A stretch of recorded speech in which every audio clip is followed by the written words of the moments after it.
scheduled. We only have one item on the agenda, and that is about transparency. And it was actually something that I added to the agenda. When I was at the Chair Institute, I learned about this publication called Government Transparency in Virginia, How Localities Compare. And it is dated January 2010. So, and as you all know, governments throughout the nation don't have, I guess you could say they have a negative perception in the public place. We're not trusted, they can't take our word. And so with that, they have this document in the Commonwealth of Virginia about transparency. So I talked to Maria Peratt, our Chief Financial Officer. She was not aware of it, but I have brought this to the board. And in the conversations that I've had with Ms. Peratt, she said, oh my gosh, Meg, there are a few things that we can do on our website to bring our score up immediately. But as she said, it's not just about having a score. So just let me give you a little bit of information. There's a point system, and you can get 100 points for transparency. The highest grade on this particular report was 80 out of 100, and only 20 localities scored greater than 50 points. So I would say in the Commonwealth, we're not doing very well. 22 localities, cities and counties, scored 0 points.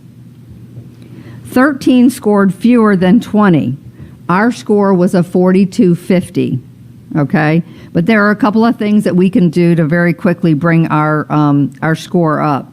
Just to give you a little bit more background, Arlington and Fairfax presented all 5 of their budget documents online. They're proposed and they're adopted, and that got them a lot of points.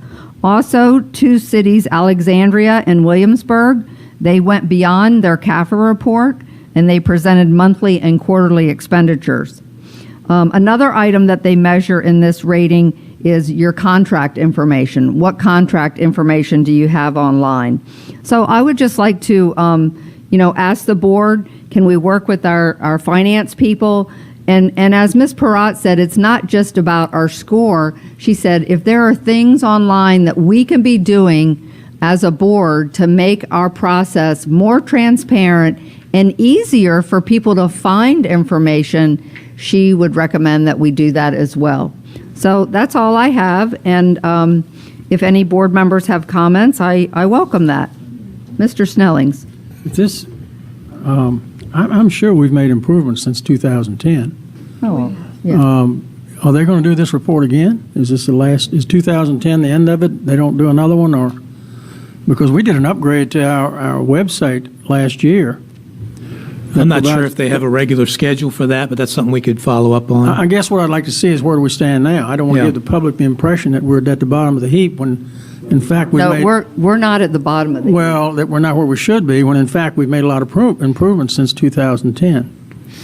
So if we could find out if they're going to do this again, I think that would be helpful. Ms. Maurer?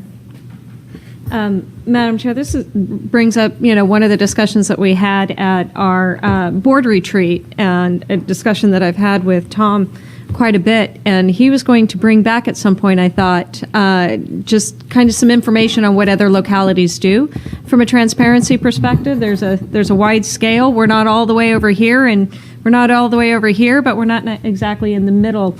In his experience, and I don't want to put words in your mouth, that there are other things that we could be doing. One of the things that I think would be helpful for the public is like the library presentation. Excellent presentation. I think it would be helpful for the public to know about it, but it's not in our board packet. And so some of these, we've gotten a lot better about doing our staff presentations and adding them to the board packet the day before the meeting, and I'm grateful for that. But that library presentation was excellent, and I think we should have that available on our website as, maybe if we have a library section and, here are the services that our library offers, because that's a wide array of services that I wasn't aware of, and I think it would be good that the, public knows what they're funding. Madam Chair, we can certainly follow up this transparency report and some of the other conversations and come back to the board with some areas where we think we can improve. We have new communication staff now that have been exposed to some localities that have set a pretty high bar. And that doesn't mean we don't have a good bar too, but what are the possibilities and things that we might do to enhance that?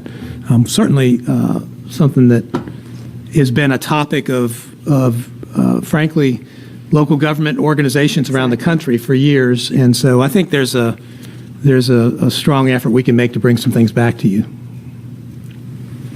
Mr. Cohen? And just real quickly, that it was rather impressive today in our afternoon meeting how Mr. Harvey, one of the things that he was pressing on when we were talking about the e-submissions and all, was public transparency. So I think there's a culture that way that this may not be demonstrating to people, but people know that our staff is very much into making sure we are very transparent.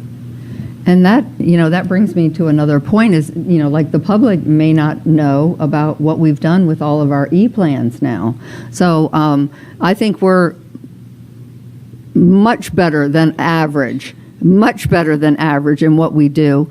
But as we all know, there's always room for improvement no matter what. So we can work with you, Mr. Foley, on this and look forward to any improvements that we can make to better inform our community. We'll bring a report Mr. back. Dudenheffer? Just a quick Google search, and there's no more current report Than this. the 2010 So- report. So. No, it's not. That's a good point. Did generate some positive discussion, so thank you. Right. Okay, anything else?